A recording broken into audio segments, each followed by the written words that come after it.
आप देखिए कल हमने पढ़ा था साधारण ब्याज का पार्ट 1 और अब देखते हैं साधारण ब्याज का पार्ट 2। बहुत ही आसान चैप्टर है, बिल्कुल सारे के सारे लड्डू क्वेश्चंस हैं, आपको बिल्कुल परेशान होने की जरूरत नहीं है, बिल्कुल एक एक लाइन में तो सॉल्यूशन आ रहे हैं आपके, तो फिर आप क्यों परेशान होते भाई, है ना। लेकिन अगर आपने फर्स्ट पार्ट बढ़िया से देख लिया तो ये पार्ट भी बहुत ही ज्यादा बेहतरीन जाने वाला है, ठीक है, बहुत अच्छे से समझ में आने वाले क्वेश्चन है, ठीक है। तो देखिए तरीका है भाई, सबका तरीका अपना अपना होता है, तो मैं ऐसे पढ़ाता हूं। यदि किसी धन पर 10% की दर से 5 तथा 3 वर्ष का साधारण ब्याज का अंतर 180 रुपया है तो वह धन बताओ। कितना प्यारा सवाल है, लड्डू सवाल है मेरे लड्डूओ। यहां पे देखिए 10% की दर से 5 वर्ष की दर कितनी बन जाएगी, 1 वर्ष की दर 10% तो 5 की हो गई भैया 50%, और इधर देखिए 10 ही % है दर तो, लेकिन समय हो गया 3 वर्ष, यानी कि यहाँ पे 10 तिया 30% हो गई थी दूसरी वाली 3 वर्ष की टोटल दर। यहाँ पे कह रहा है कि अंतर, ये अंतर बैठ रहा है कितना 180 रुपए का, और यहाँ पे परसेंटेज में कितने का अंतर है बेटा जी 20% का, तो 20% बराबर 180। देखो मुंह जबानी करने वाला सवाल है, अब आप इस स्थिति में आ गए कि आप डायरेक्ट मुंह जबानी, जब 20% का मान 180 है तो 100% का मान कितना होगा भाई। देखो 20 का 100% बनाने के लिए 5 से गुणा करोगे तो इधर भी कितने से गुणा करोगे 5 से, तो 18 पंजे 90, तो कितना आ गया भैया मूलधन हमारा कितना आ गया 900 रुपये आ गया बेटा। क्लियर है एकदम झकास। देखो लड्डुओं सवाल बहुत ही प्यारा है। साधारण ब्याज की दर से 3 वर्ष में समय दे दिया 800 रुपए के 920 रुपए हो गए, यानी कि 3 वर्ष में ब्याज कितना मिल गया 800 से 920 120 रुपए मिल गया।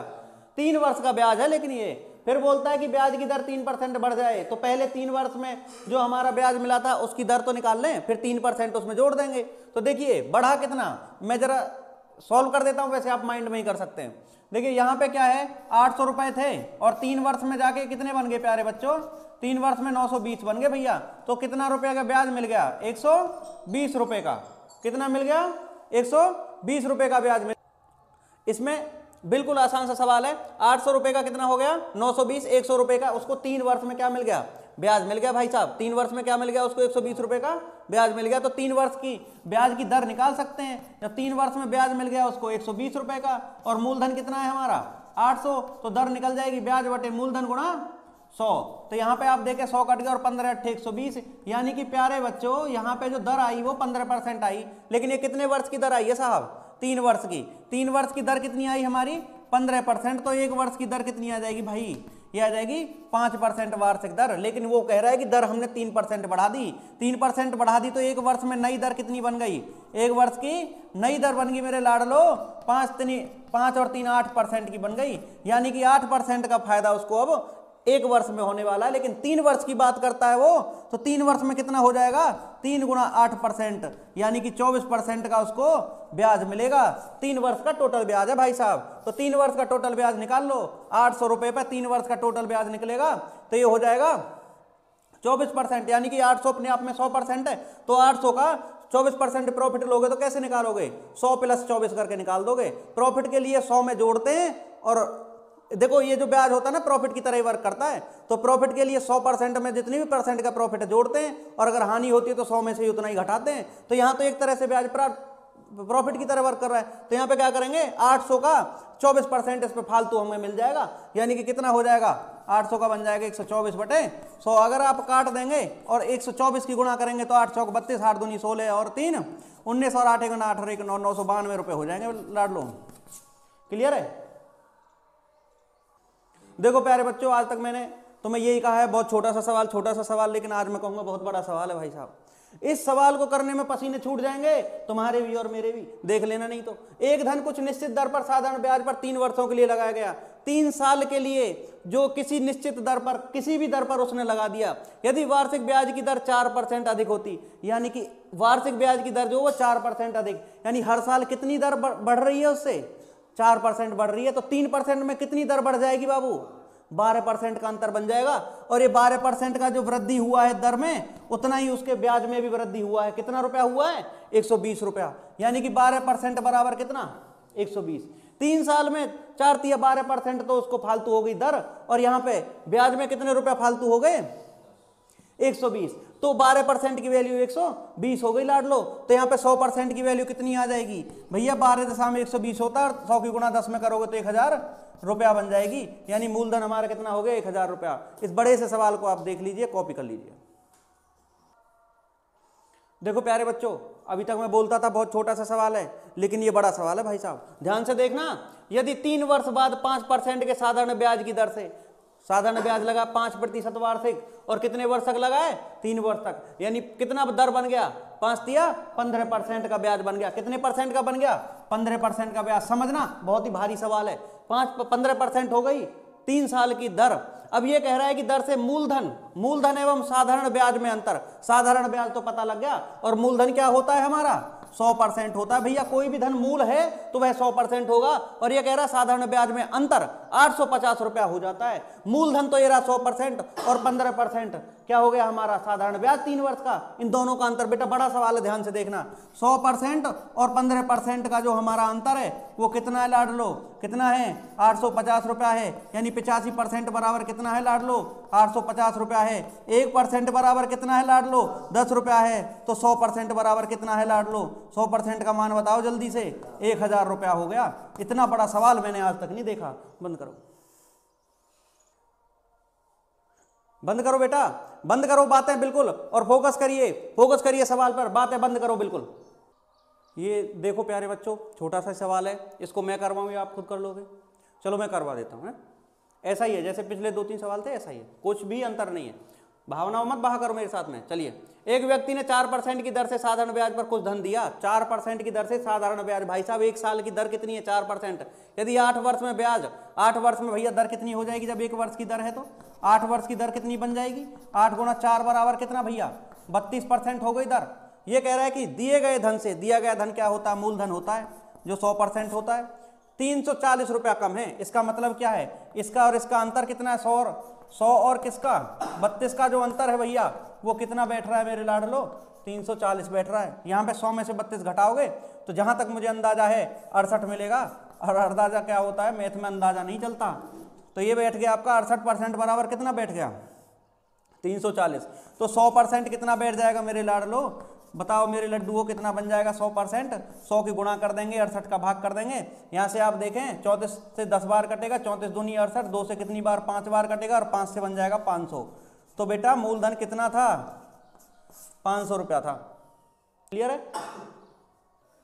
देखो प्यारे बच्चों, छोटा सा सवाल है बिल्कुल, एकदम बहुत ही नाजुक सा सवाल है, लेकिन इसको ध्यान से समझने की जरूरत है। सीरियसली बता रहे हैं, ध्यान से समझिएगा। कॉन्सेप्ट आपको समझ में आ ही गया है, अब आप आराम से इन सवालों को कर सकते हैं। बताइए पीछे आ रहा है ना? तो यहाँ पे देखिए, कोई धन साधारण ब्याज की दर से 2 वर्ष में 1260 हो जाता है।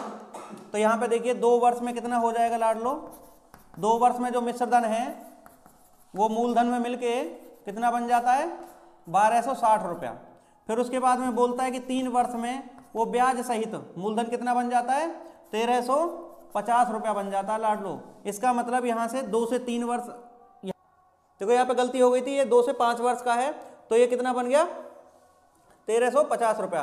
तो यहाँ से कितने वर्ष हो गए भाई, 3 वर्ष। और यहाँ पे ब्याज कितना बन गया इन 3 वर्षों का, अगर 1350 में से 1260 घटाएंगे तो कितना बनेगा, 90 रुपया बनेगा। मेरे बच्चों, जो साधारण ब्याज होता है वह हर साल बराबर लगता है, हर साल बराबर लगता है। तो इसका मतलब 3 वर्ष में जब हमारा 90 रुपया लगा है, तो पहली वर्ष में एक वर्ष का निकालें तो 1 वर्ष का ब्याज कितना बढ़ रहा होगा, हर वर्ष कितना ब्याज लग रहा होगा, हर वर्ष यानी कि 30 रुपए का ब्याज लग रहा होगा। हर साल कितना रुपया लग रहा होगा, 30 रुपए का। लाडलो आगे चलते हैं, 30 रुपया 1 साल का है, तो फिर 2 साल का कितना हो जाएगा, 2 वर्ष का ब्याज बन जाएगा आपका कितना रुपया, 60 रुपया। यानी कि 2 साल का आपको ब्याज पता है, और सवाल में कह रहा है कि ब्याज साधारण ब्याज की दर से 2 वर्ष में इतना हो जाता है, मूलधन इतना, मूलधन से बढ़कर मिश्र धन 1260 बन जाता है। तो बेटा मिश्र धन क्या होता है, मूलधन प्लस ब्याज। इसका मतलब है कि इसमें 2 वर्ष में जब इतना हो गया तो 2 वर्ष का ब्याज इसमें जुड़ा पड़ा है, वो 2 वर्ष का ब्याज घटा दो, आपको मूलधन मिल जाएगा। 2 वर्ष का ब्याज 60 रुपया और 1260 रुपये 2 वर्ष के बाद में मिश्र धन बन जाता है। तो आपका साधा जो मूलधन है वो कितना आ जाएगा, मूलधन मिश्र धन माइनस का ब्याज, और 2 वर्ष का ब्याज कितना है, 60 रुपया। यानी कि हमारा जो मूलधन है वो कितना है प्यारे बच्चों, 1200 रुपया है। कितना है, 1200 रुपया है। और जब हम दर निकालते हैं तो दर कैसे निकालते हैं, ब्याज ब्याज बटे मूलधन गुणा ब्याज जो आया 1 महीने का वो 30 आया, और जो हमारा मूलधन है वो 1200 आया, और ये हमारा 100 से मल्टीप्लाई करेंगे तो यहाँ पे आप देखेंगे 30 बटे 12, 12 दूनी 24, 6 बचा और 12 पंजे 60, यानी कितनी आ गई प्यारे बच्चों? 2.5% की दर आ गई। देखो प्यारे बच्चों ध्यान से देखो, आवाज नहीं मुक्का मारेंगे ना दम निकाल देंगे मैं। यहाँ पे देखो कोई धन साधारण ब्याज, 3-4 टप्पा लेगा एक थप्पड़ में।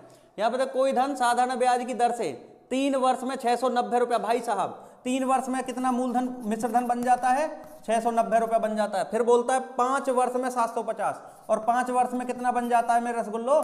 5 वर्ष में बन जाता है 750, यानी बढ़ कितना गया? 60 बढ़ गया। देख लो 690 से 750 होने में 60 बढ़ गया। और ये कितने वर्ष में बढ़ा मेरे लाडलो? 2 वर्ष में बढ़ा। जब 2 वर्ष में 60 बढ़ा तो 1 वर्ष में कितना ब्याज मिल रहा होगा?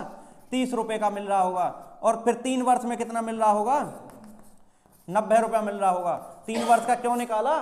क्योंकि 3 वर्ष का मिश्र धन दे रखा है उसने 690 रुपया। जब 3 वर्ष में मिश्र धन 690 रुपया हो जाता है तो मिश्र धन का मतलब है इसमें मूलधन प्लस ब्याज हुआ है। 3 वर्ष का ब्याज भी इसमें सम्मिलित है भाइयों। अगर 3 वर्ष का ब्याज इसमें से घटा दोगे तो मूलधन प्राप्त हो जाएगा। यानी मूलधन कितना आ जाएगा हमारा? 690 माइनस का 90 बराबर 600 रुपया हो जाएगा। अगर समझ में नहीं आ रहा तो 2-3 बार समझ लो।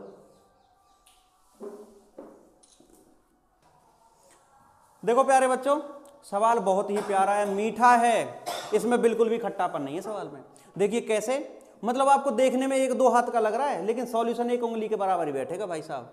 देखो किसी धन का पहले 2 वर्ष के लिए ब्याज की दर 8% वार्षिक है, अगले 4 वर्ष के लिए 10%। इस वर्ड पे ध्यान दे देना, अगले 4 वर्ष पे, उसके लिए 10%, अगले 6 वर्षों के लिए 12% वार्षिक है।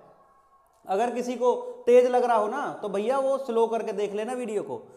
ये कह रहा है तथा अगले 6 वर्षों के लिए 12% वार्षिक है।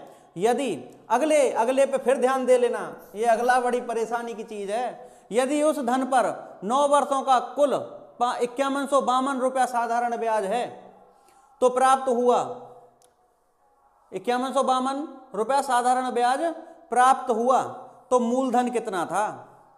बहुत ही आसान सवाल है भाई, धीमा पढ़ा रहा हूं, बिल्कुल एकदम ध्यान से समझिएगा। जो छोटे छोटे थे उनको मैं जल्दी निकाल देता हूं, लेकिन ये थोड़ा सा अच्छा सवाल है, होगा तो एक लाइन में ही, लेकिन कॉन्सेप्ट है छोटा सा। इसमें देखो ये कह रहा है 2 वर्ष, उसके बाद में 4 वर्ष, उसके बाद में 6 वर्ष, अच्छी बात है। लेकिन इसने यदि उस धन पर 9 वर्ष का, इस पे फोकस करो, इस पे 9 वर्षों पे, 9 वर्ष का कुल ब्याज दे रखा है, 9 वर्ष का ब्याज दे रखा है। तो जरा देखते हैं बेटा, पहले 2 वर्ष का अगर हम बात करें तो कितना बन जाएगा? 2 वर्ष की कुल दर कितनी बन जाएगी? 2 गुणा 8 यानी कि 16% बन गई। ठीक है जी बाबूजी। अगले पे अगर आप ध्यान दोगे तो यहाँ पे वो अगले 4 वर्ष की बात कर रहा है, और इस पे जो 4 वर्ष की जो दर बन जाएगी वो 10% के हिसाब से 40% बन जाएगी। फिर वो बात करता है हमें 9 वर्षों तक लेना। भाई साहब कितनी वर्ष हो गई? 2 और 4 6 वर्ष हो चुकी हैं। अभी हमें कितने और वर्ष का लेना है? 3 वर्ष का। लेकिन इस 4 वर्ष के बाद में वो अगले 6 वर्षों के लिए दर 12% प्रति वर्ष के हिसाब से ले रहा है। इसका मतलब है एक वर्ष की 12%। लेकिन हमें 6 वर्ष नहीं चाहिए, अब 6 तो हमारी हो गई, 3 और चाहिए। तो 3 वर्ष की कितनी बन जाएगी? 12×3 = 36, यानी अगले 3 वर्ष की हो गई आपकी कितनी परसेंट? 36%। मेरे प्यारे बच्चों यहां पे अगर आप ध्यान से देखो तो ये 16% पहले 2 वर्ष की, अगले 4 वर्ष की 40%, और यहाँ पे 3 वर्ष की 36%। तो कुल ब्याज कितना बना? कुल दर कितनी बनी ब्याज की? कुल दर बनी आपकी 16 + 40 + 36, यानी कि जोड़ोगे तो 92% आएगी। डाल लो कितनी आएगी? 92% आएगी। अब ये कहता है कि ये जो 92% जो हमारे टोटल ब्याज हुआ है, कितना आया है? टोटल हमारा 9 वर्षों तक 92% का ब्याज मिल गया। किस पे मिल गया? मूलधन पे। तो ये कितना मिल गया? 92%, 5152 रुपए। यानी कि कुल ब्याज जो मिला ये 92% मिला, और वो कितने पे मिला? 5152 पे मिला। तो यहां से हमें मूलधन कितना परसेंट होता है? 100% होता है लाडलो। तो यहां से 100% की वैल्यू आप आराम से निकाल देंगे, 5152/92, ये आपको मूलधन प्राप्त हो जाएगा। इसको काटिए, देखिए यहां से 2 से काटेंगे तो ये कटेगा 46 बार, यहां से 2 से काटेंगे तो 2 दूनी 4, 2 पंजे 10, 2 सत्ते 14, 2 छिक्के 12। आप इसको 23 से काटिए, 23 दूनी 46 होता है, 23 एकन 23, 2 बन गया, 23 एकन 23, फिर बन गया तुम्हारा 4, 23 दूनी 46 हो गया लाड लो। और यहां पे इसमें मल्टीप्लाई 100 करना भूल गए हैं, तो ये बन जाएगा कितना 112 बटे 2 गुणा 100, तो ये आ जाएगा आपका 56। और 56 में जब 100 से गुणा होगी तो कितना बन जाएगा 5600 रुपये हो जाएगा। प्यारे बच्चों एक बार और देख लो, एक बार और देख लो। देखिए पहले 2 वर्ष का 16%, अगले 4 वर्ष का 40%, उससे अगले हमें अगले 6 नहीं लेने, हमें केवल 9 वर्ष कुल करने हैं। तो कुल 3 वर्ष की और जरूरत पड़ी, तो 3 वर्ष जो है उसका कितना बैठेगा 6 वर्ष वाली दर के हिसाब से चलेंगे ना, क्योंकि हम तो उस 4 वाले से अगले में सेक्शन में पहुंच गए हैं, तो इतना बन गया 36%। कुल दर जो हमारा ब्याज मिला वो कुल दर हमारा 92% हमारा ब्याज मिला, 92% ब्याज मिला। और वो कितना मिला 5152 रुपये, या परसेंटेज में 92%, और यहाँ पे 5152 जो है ये रुपयों में ब्याज है। तो इतना 92% इज इक्वल टू 5152। यहाँ से देखेंगे तो 100% का वैल्यू निकालेंगे तो काट पीट करके आपको 5600 रुपया प्राप्त हो जाएगा। बहुत ही छोटा सा सवाल था। देखो प्यारे बच्चों जब भी इस तरह का सवाल आएगा सीरियसली ध्यान से सुनना, ठीक है, ध्यान से सुनना बिल्कुल एकदम, कि एक ही धनराशि को 2 भागों में बांट दिया, एक ही धनराशि को 2 भागों में बांट दिया, ठीक है, और उनको उन दोनों राशियों को अलग अलग दर पर अलग अलग समय के लिए ब्याज पे उठा दिया, ऐसा ही बोलते हैं ना, ब्याज पे उठा दिया। तो उनके, और ये कहता है इसमें कंडीशन भी दे रखी है कि उन दोनों का साधारण ब्याज जो वो क्या है बराबर है। अगर इस तरह की कंडीशन बनती है तो आपको ये समझना बहुत जरूरी है। क्या समझना बहुत जरूरी है? यहां पे देखिए जो जनरल बेसिक फॉर्मूला होता है हम आज उसको बताएंगे आपको, ठीक है। अभी तक हमने फॉर्मूला का नाम भी जिक्र नहीं किया, लेकिन फॉर्मूला भी समझना जरूरी है बेसिक वहां पे आने के लिए ना। ये जो भी चीजें निकलती है ना सब ये बेसिक से ही निकलती है। यहां पे देखिए तो हमारा जो सिंपल इंटरेस्ट यानी कि साधारण ब्याज होता है वो होता है मूलधन गुणा दर गुणा समय बटे 100 होता है, ठीक है। अब यहां पे क्या है साधारण ब्याज बराबर दे रखे हैं, क्या दे रखे हैं साधारण ब्याज बराबर दे रखे हैं। तो बराबर दे रखे हैं, यहां पे अगर मैं ऐसा मान लूं पी के बराबर में लिख लूं, हमें क्या पूछ रहा है भाग पूछ रहा है, यानी कि वो जो अलग अलग दर पर अलग अलग समय के लिए जो हमने भाग ब्याज पे उठाए थे उनको अलग अलग भाग पूछ रहा है। तो हमें भाग से ही मतलब लेना पड़ेगा, हमें किससे मतलब रखना पड़ेगा पी से मतलब रखना पड़ेगा। क्या करना पड़ेगा पी से। तो पी बराबर जरा निकाल के देखिए, ये एस आई गुणा कितना बन जाएगा 100 और बटे में बन जाएगा आर और टी। तो जब भी यहां पे ध्यान रखें जब सिंपल इंटरेस्ट बराबर हो यानी कि ब्याज क्या हो बराबर हो, ब्याज क्या हो बराबर हो, तो आप क्या करेंगे ब्याज तो बराबर हो गया और ये भी कांस्टेंट है। अगर आप देखो तो ये जो मूलधन है ना ये किसके व्युत्क्रमानुपाती बोलते हैं इसको, इनवर्सली प्रोपोर्शनल, ये हो जाएगा आपके आर और टी के व्युत्क्रमानुपाती हो जाएगा। इसका मतलब ये है कि जब आप दो अलग अलग मूलधनों को कंपेयर करोगे तुलना करोगे तो आप जो लिखोगे वो लिखोगे P1 बटे P2 करके जो लिखोगे वो आप उल्टा करके लिखेंगे, यानी कि ये उल्टा है ना, यानी कि P1 के सामने जो आएगा वो दूसरा वाला आएगा R2 और T2 आएगा और P2 के सामने जो आएगा ना वो R1 और T1 आएगा। लाडलो ये वाली बात ध्यान रखना आप, क्यों? क्योंकि P जो है वो इनवर्सली प्रोपोर्शनल है। इसको समझाने के लिए एक छोटी सी बात और बताता हूं। अगर मान लीजिए यहां पे मैं दिखाता हूं कि जो यहां पे SI जो है SI वो डायरेक्टली प्रोपोर्शनल है, सीधे समानुपाती है P के, सीधे समानुपाती किसके है P के। अगर दो अलग अलग सिंपल इंटरेस्ट दे रखे हैं SI अलग अलग दे रखे हैं SI1 और SI2, तो इनको जब हम अनुपात करेंगे क्योंकि सीधे समानुपाती है तो SI1 के साथ में P1 ऊपर आएगा, यानी कि सेम ऑर्डर रहेगा, यानी 1 के साथ में 1 और 2 के साथ में 2 आएगा। लेकिन यहां पे क्या है ये व्युत्क्रमानुपाती है तो इसके लिए उल्टा होगा, P1 के साथ में 2 वाले आएंगे R2 T2 और P2 के साथ में R1 T1 आएंगे, ठीक है। ये कॉन्सेप्ट समझ गए तो फिर ये सवाल भी आपका बिल्कुल हल हुआ है, ठीक है, क्लियर एकदम। तो आप ध्यान से देखिएगा, यहां पे देखिए अभी क्या है SI बराबर है तो फिर मैं क्या लिख सकता हूं, P1 बटे P2 बराबर R2T2 बटे R1 T1। मेरे लाडलो पहला जो आएगा वो R2T2 आएगा, दूसरा वाला ले लो R2T2 मतलब 5 गुणा 8, और दूसरा जो आएगा वो क्या आएगा R1T1 यानी कि 10 गुणा 5। यहां से आप देखें तो ये जो आएगा कट के हमारा 4 बटे कितना बन जाएगा लाडलो, 4 बटे 5 आ जाएगा। अब ये कह रहा है कि पहला हिस्सा, देखिए पहला हिस्सा कितना है 4 यूनिट और दूसरा P2 कितना है 5 यूनिट।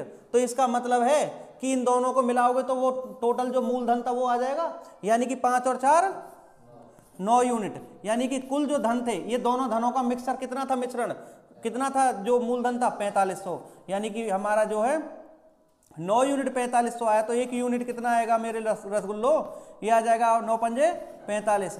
तो इसका मतलब है अब आप दोनों भागों को बता सकते हैं। पहला भाग कितना हो गया, तो पहला हिस्सा हो गया आपका 4 यूनिट के बराबर, और वो कितना आ जाएगा मेरे रसगुल्लो, 4 गुणा कितना आ जाएगा, कितना आ जाएगा 500, कितना आ जाएगा, यानी कितना रुपया आ जाएगा 2000 रुपये आ जाएगा। और दूसरा वाला हिस्सा पूछेगा, अगर आपका दूसरा वाला हिस्सा पूछेगा तो 1 यूनिट अगर 500 है तो दूसरा वाला भाग कितना है 500, 5 यूनिट, तो इसका मतलब कितना आ जाएगा 5 गुणा 500 यानी कि 2500 रुपये आ जाएगा लाडलो। बोलो समझ में आया। देखो प्यारे बच्चों, यहां पे 2500 रुपये को 2 भागों में इस प्रकार कर्ज पर लगाया गया है कि पहले हिस्से पर 5% की दर से 4 वर्ष का मिश्रधन, दूसरे भाग पर 6% की दर से 5 वर्ष में प्राप्त मिश्रधन के बराबर था। तो इसमें क्या बराबर है लाडलो, इसमें है मिश्रधन बराबर।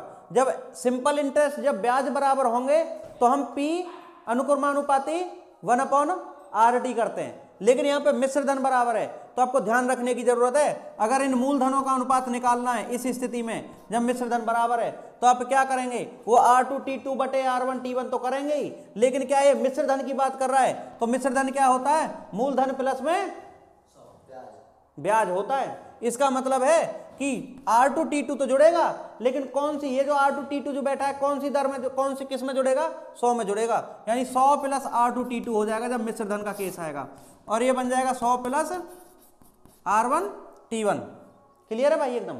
यहां पे देखिए हम निकालते हैं इस अनुपात को, तो P1 बटे P2 क्या बन जाएगा लाडलो, 100 प्लस R2T2, यानी R2T2 कितना 6 पंजे 30, और 100 प्लस R1T1 यानी कितना है लाडलो 20, यानी ये आपका आ गया 130 बटे 120, यानी कि जो अनुपात आ गया ये P1/P2 का जो 2 हिस्सों का वो बैठ गया मेरे प्यारे बच्चों कितना 13 बटे 12। यहां से अब देखो दोनों हिस्सों का जोड़ कितने यूनिट बैठेगा 25 यूनिट, यानी ये दोनों हिस्से किसके हिस्से हैं, दोनों 25 यूनिट के हिस्से, एक 13 यूनिट और एक 12 यूनिट, और ये 25 यूनिट कितने के बराबर है प्यारे बच्चों, 2500 रुपए के बराबर है। कितने के बराबर है 2500 के बराबर। तो 1 यूनिट कितना बन गया बाबू, ये बन गया तुम्हारा 100 के बराबर। तो फिर हमें क्या निकालना है, हमें निकालना है दूसरा भाग। दूसरा भाग क्या है 12 यूनिट, तो फिर 12 यूनिट कितना निकल जाएगा, ये बन जाएगा 1200 रुपए। समझ में आया, बस ये ध्यान रखने की जरूरत है।